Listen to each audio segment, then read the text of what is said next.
Good morning, Brethren of Holy Joy Church Incorporated UAE, in the main church of Sharjah, branches in Dubai, Abu Dhabi, Ajman, Ras Al Khaimah, members of Holy Joy Church Incorporated Doha, Qatar, all Berean pastors, ministers, pastors in training, Berean students of Malaysia and UAE, Shabbat Shalom. So today, our theme today and this week and next week, our theme is the cities of refuge, the attachment to life. And I will be preaching about the attachment to life. So let us pray. Father God, thank you, Father, that you are always with us. I pray, Father God, that you have sent billions and legions of angels to surround us, protect us, deliver us from the evil one. Angels, the destroyers, ministering angels of God, the angels of the Lord assigned to Holy Joy Church Incorporated UAE and all its branches, and Berea Academy, Middle East, and even the houses, dwelling places of members who are watching this live streaming in their homes, and also those all of the invitees that they have asked to also join us today, that their homes are also surrounded, protected by the angels of the Lord, legions of angels of the Lord, and the angels, the destroyer, to protect us, deliver us from the evil one. I bind, I break, I cancel, and I reject any demonic contamination from the devil and my flesh in my preaching this live streaming today. I also declare, Lord, that those we have invited, touch their hearts, O Lord God, that they will receive you and they will confess that you are the Lord, the Savior, and Master of their life, so that on Judgment Day, they are your children. They will be able to enter the New Jerusalem, your heavenly dwelling place. In the mighty name, Yeshua HaMashiach, I pray. Amen. So, let us open our Bible and go to Luke 23 verses 35-43, the crucifixion. Verse 35, and the people stood by watching, and even the rulers were sneering at him, saying, He saved others, let him save himself, if this is the Christ of God, his chosen one. Verse 36, the soldiers also ridiculed him, coming up to flesh and spirit, offering him sour wine. Verse 37, and saying, If you are the king of the Jews, save yourself. Verse 38, now there was also an inscription above him, This is the King of the Jews.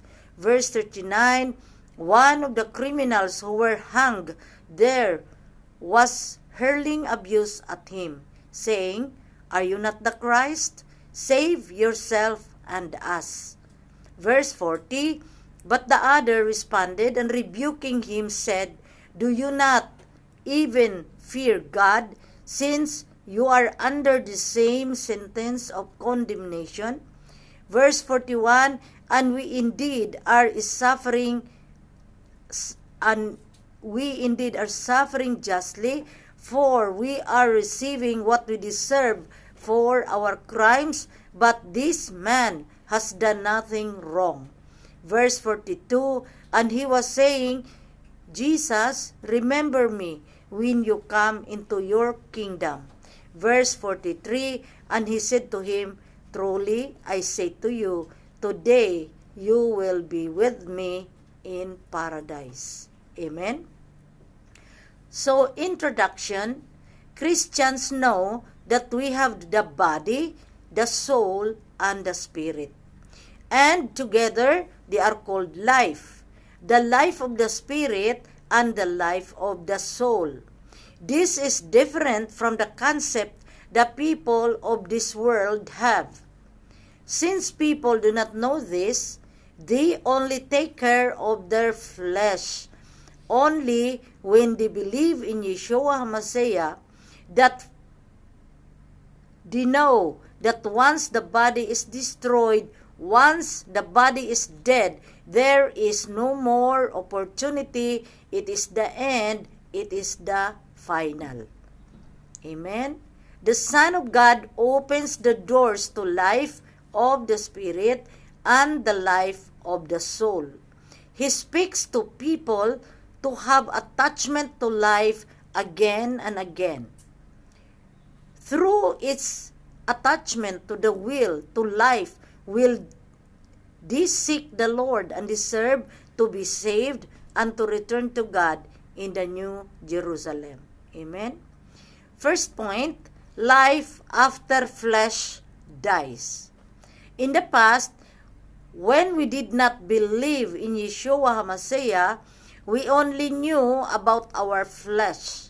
Hence, until now, we are only concerned of what the flesh eats and drinks. We never look forward to anything else. And as people live in the flesh, if they encounter hardships and are hurt, they just give up, they commit suicide. But after man came to faith in Yeshua HaMashiach, though he was not in despair because life was so difficult, he said, "Oh, I wish God would take me away quickly."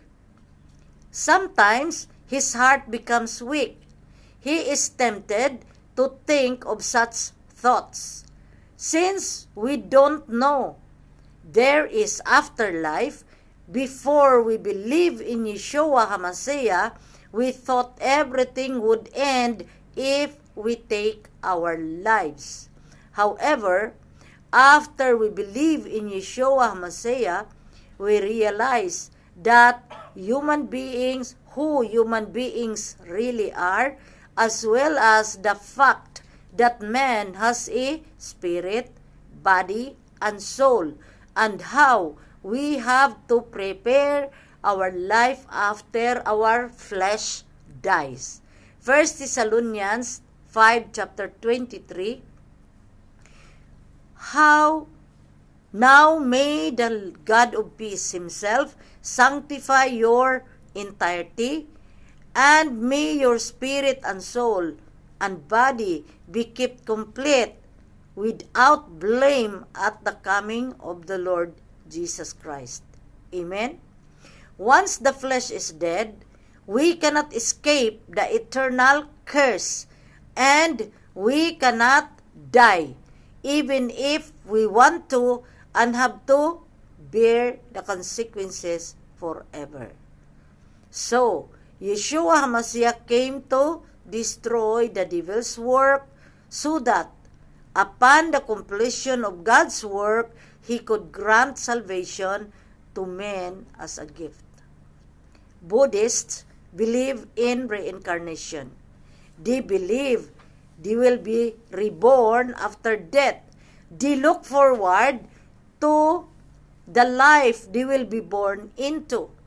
They believe that although someone is very poor in this present life, he can be born again in his next life as a very happy person. So, this is their hope. Amen? But the reincarnation, they believe in faith, is different from the but the reincarnation, they believe in faith, is different from the resurrection. The resurrection, which I discussed in the past week's preaching, talks about our own self that will resurrect. We will have this mortal flesh and be transformed into an imperishable body. In other words, we will be transformed into an imperishable body. 1 Corinthians chapter 15, verse 42. so also is the resurrection of the dead. It is sown a perishable body, it is raised an imperishable body. In reincarnation, people will be born again into something else. Perhaps an insect, a dog, or any animal there is in the planet in a cycle of 408,800 births. So, reincarnation is an endless cycle of deaths and rebirths. But for us Christians, we believe that once we die, we will face judgment because it is ordained that man that man dies only once. Hebrews chapter 9:27, and just as it is destined for people to die once, and after this comes judgment. Second point, flesh is in bondage to the law. Man's flesh is in bondage to the law. It is to the law. So the flesh cannot be denied because it is bondage to the law. The flesh is fettered and cannot be denied. Hence, there is no way of denying the flesh. We have to acknowledge the Lord always. Always acknowledge the Lord. We clearly know that the law has brought man's attention to the flesh. The people of Israel do not have a spiritual life, but they have physical discipline through the law. The law connected God and the Israelites' flesh. Because of the law, man cannot deny the existence of the flesh. If one grumbles because of this, it is unbelief. If one does not rely on God, he will fall away. Now that we are not under the law anymore, we have to come to Yeshua HaMashiach, the one who has liberated us from the law. In Yeshua HaMashiach, the sanctity of the saints replaces the function of the law. Sanctity is a kind of commandment by which people cannot deny the flesh. In other words, people have discovered the existence of the entity called the flesh through this commandment. We have to acknowledge our flesh and do not deny it. To deny the flesh means that one considers humans and animals alike as equal. In this world, a person may become rich from his labor under the sun. But when he departs from this world, he does not take anything with him. That is why King Solomon in Ecclesiastes mentions 5 times that they are just vanity, all vanity, because there is nothing gained from man's labor under the sun. Ecclesiastes 1:1 and 2, the words of the preacher, the son of David, king of Jerusalem. Vanity of vanities, says the preacher, vanity of vanities, all is vanity. But for us who are in God's work before our Lord, nothing we do is in vain. Nothing is in vain. Toiling under the sun is in vain. They are the people living under the sun. But we are not living under the sun. We are in the presence of the Lord Yeshua HaMashiach. Our flesh, our spirit, and our soul are in the presence of God, not under the sun. The time we are in the flesh is the opportunity, a period of time given us to return to God. When we are in the flesh, we are in the period of preparation to prepare ourselves to return to God. When we are in the flesh, we prepare ourselves to enter the heavenly dwelling place of God. That is why if we miss this opportunity on earth while we are in the flesh to repent and to commune with God, we will certainly be thrown into the lake of fire. Kaya po marami ang ihahagis ng lake of fire. Only very few will be saved. It's because we always miss. Many have missed this period of preparation. Amen. 2 Thessalonians chapter 5 verse 23. Now, may the God of peace himself sanctify you completely, and may your whole spirit, soul, and body be preserved blameless at the coming of our Lord Jesus Christ. Amen. In the same manner, Yeshua HaMashiach also regarded his 30 years on earth as his time of preparation. Then, he used 3 years for his public ministry. His public life is the fulfillment of everything he came to do in the flesh. He accomplished every task he had to do by coming in the flesh. When Yeshua HaMashiach, the Word incarnate, came, his flesh has a mission. And in 3 years of public ministry, he accompanied all the tasks in his flesh. Though our flesh brings anguish and sufferings, now, mankind, how thankful are we that God has given us the flesh. Without our flesh, our soul will not exist. Because we have the flesh, we have the soul. Because of the flesh, we come to know our spirit and our soul. We came to acknowledge the spirit and our soul.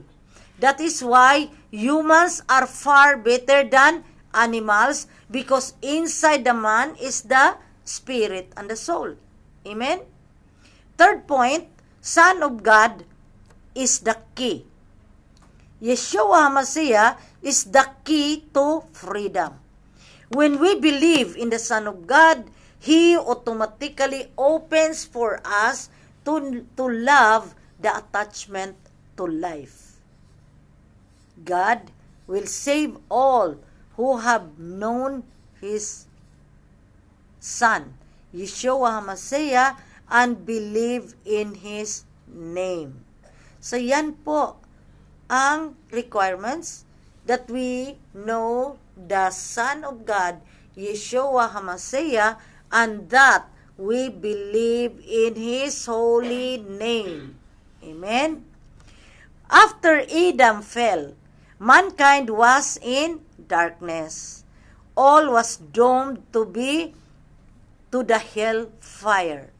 Only when the Son of God came and liberated us from the law that we received a strong defender,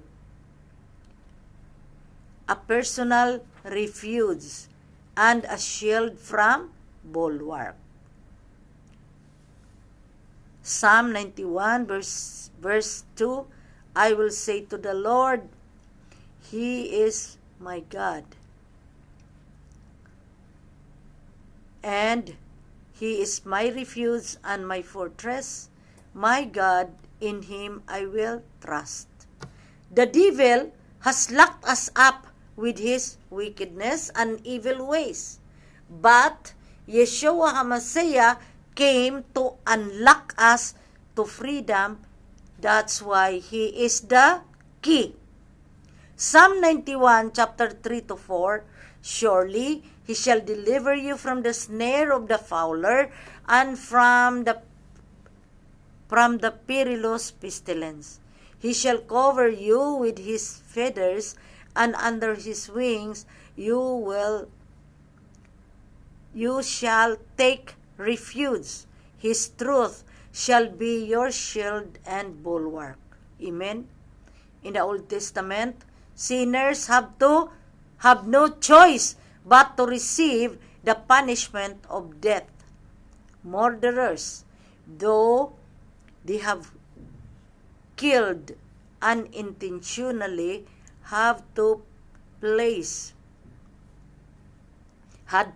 face the avengers of blood and die.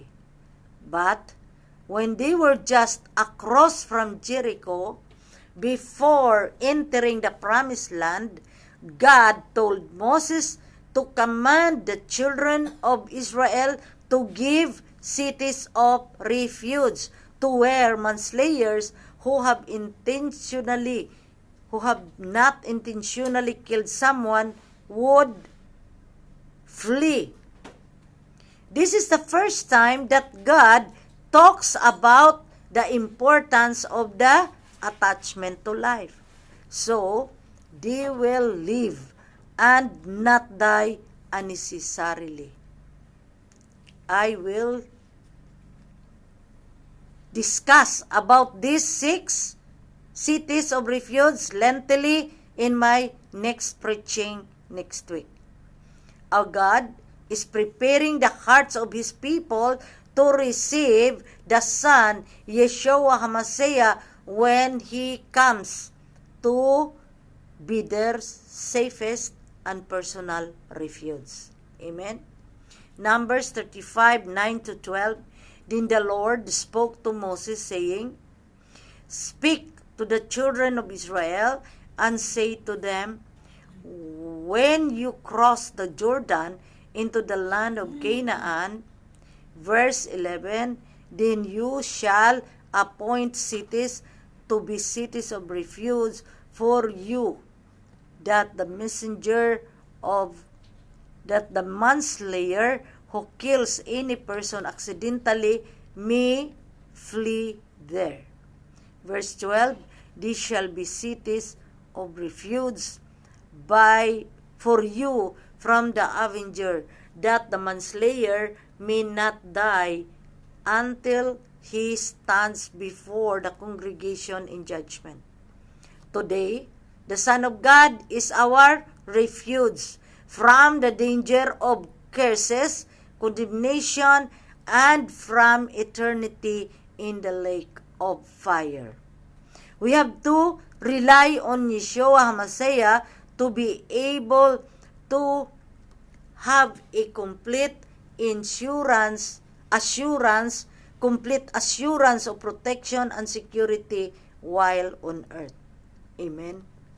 4th point, the attachment to life. What is fundamental in the faith life is to have an attachment to life. The law makes us have an attachment to life in the flesh.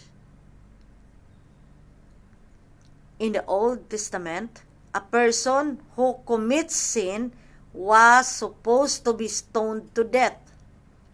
They would kill the sinner. Since the sinner is put to death, the sinner who intends to live longer has to run to any of the 6 cities of villages. He just has to run. It does not matter which one of the 6 cities of refuge, as long as he gets inside the city of refuge and he will live. in order to survive, the murderer who has killed someone unintentionally has to run from morning to evening and get into the city of refuge before the gate is closed. That's why they have to run. Because if they enter, when they reach the gate of the city of refuge, and the city of refuge is already closed, then they cannot be saved. They are now subject to be killed by the avenger of death. Amen? On his way to the city of refuge, as he is running, the avenger of blood must go after him.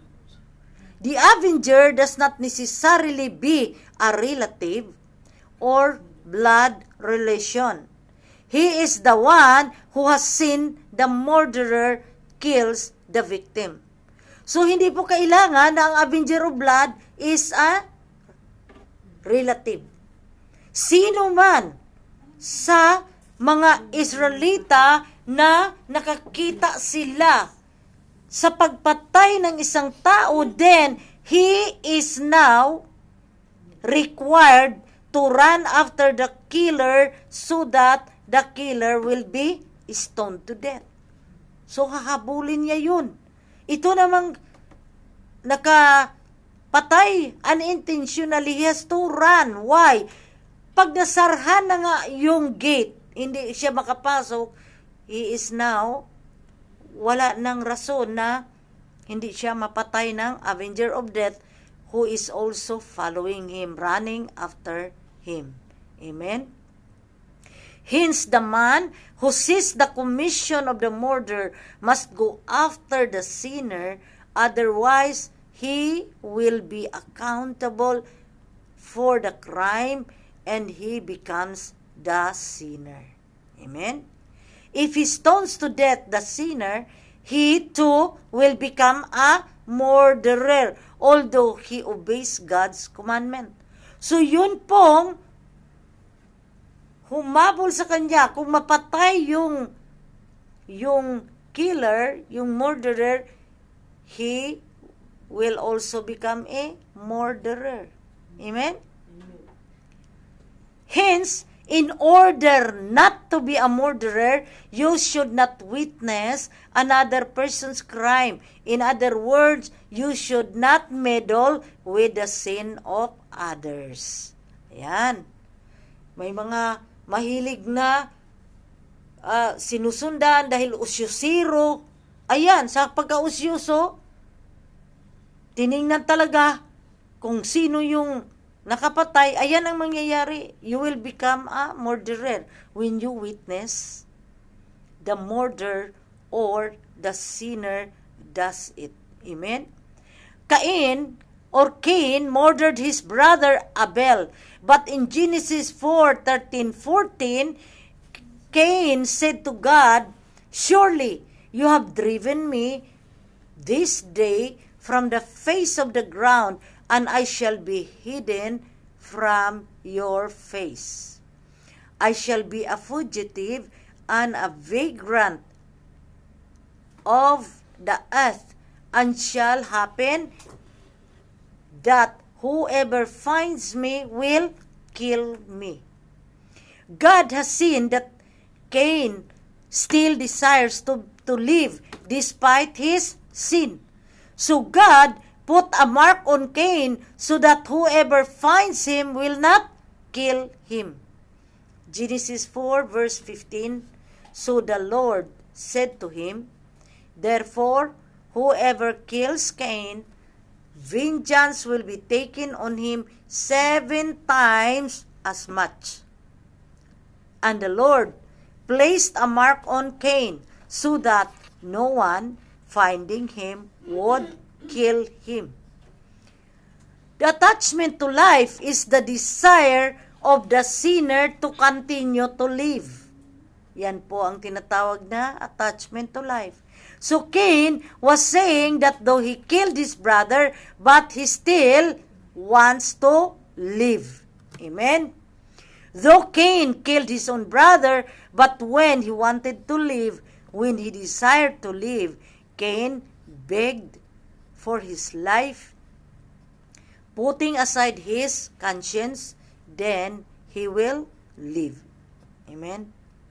One's attachment to life is more important than one's conscience. God will put a mark on the one who strive to save his life. Amen. God declared that whoever kills Cain or anyone who tries to save his life, he will suffer God's vengeance sevenfold. Amen. So, those who will kill Cain, then they will earn the vengeance of God sevenfold. The Holy Bible has put a heavy premium on attachment to life.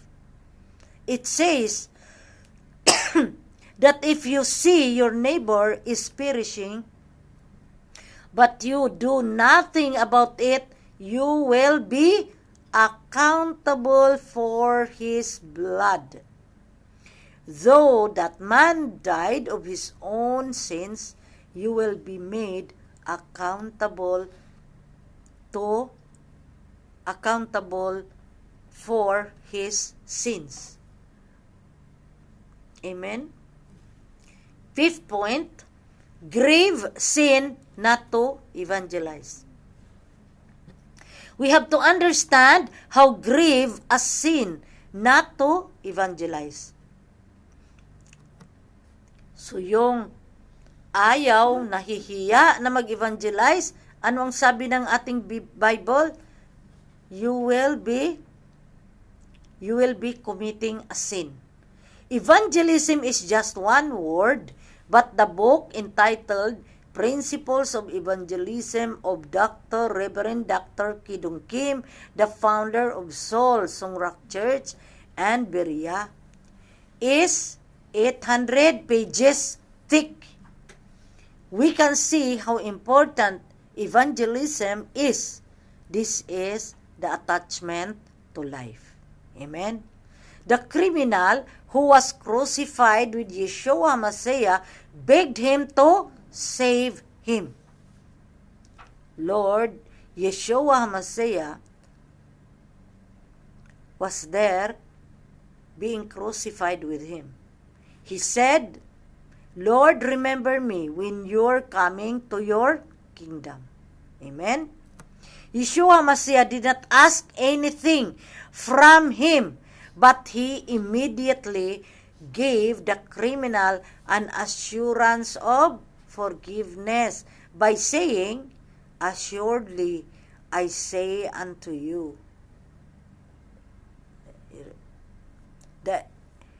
The criminal, this is the criminal who was crucified beside Yeshua Messiah, begged for his life by saying, Lord, remember me when you're coming to your kingdom.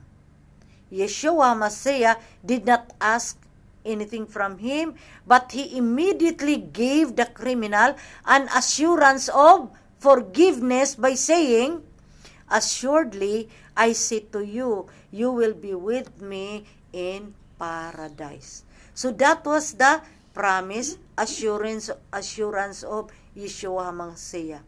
In Luke 23:39-41, one of the criminals who were hung there was hurting abuse at him, saying, are you not the Christ? Save yourself and us. Verse 40, but the other responded and rebuking him,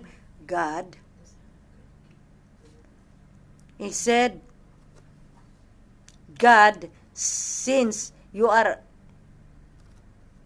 God, save me. In other words, but the other who responded rebuked the other criminal who was hurling insults to Yeshua Messiah.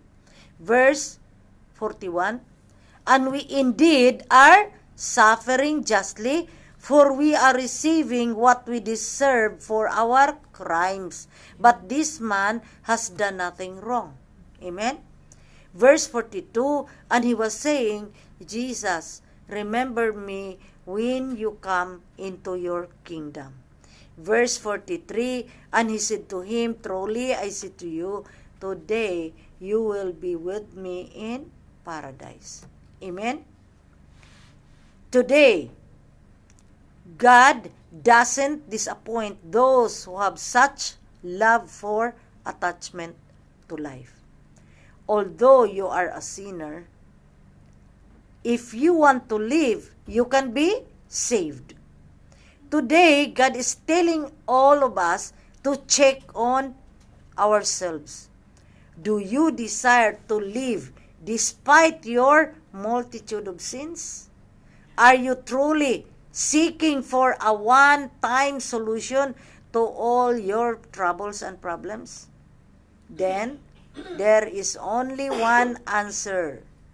Have an attachment to life. Attach yourself to the Lord Yeshua HaMashiach. If this message today touches your heart as you are searching, may I encourage you to follow me as I pray the sinner's prayer. I am now inviting you to follow me as I pray in an audible voice. So let us pray. Father God, our Father in heaven, we are truly grateful of your love for us, the love that brings us back to you through your only begotten Son, Jesus Christ of Nazareth. I thank you that you have never given us up, but you have waited for us for a long, long time to return to you. Lord Jesus, forgive me of all my sins and help me also to forgive others. I invite you now to dwell in my heart as my Lord and Savior, Master and God of our life, in my heart as my Lord and Savior, Master and God. Write my name, Lord Jesus, in the book of life, so that on Judgment Day, I will be with you in your dwelling place, the New Jerusalem. Amen, amen, and amen. So conclusion, from the beginning of time, our Lord, our God, has already demonstrated to us the importance of desiring to live. By commanding the Israelites in the past to set up 6 cities of refuge, God has given us the way to go back to the Father by attaching our life to His only begotten Son, Yeshua HaMashiach. Today, there is no more cities of refuge, but the true and only refuge, Yeshua HaMashiach, has come for us. He has offered Himself on the cross and has assured us of His protection until now in Yeshua HaMashiach's mighty, powerful name. Amen, amen, amen. Hallelujah. Thank you, Yeshua HaMashiach. Thank you, Ruach HaKodesh Elohim. Thank you, Abba Sheba Shamayim. Amen. Amen. Please stand by, my dear brothers and sisters, for the response song. God bless us all. Shabbat Shalom for all.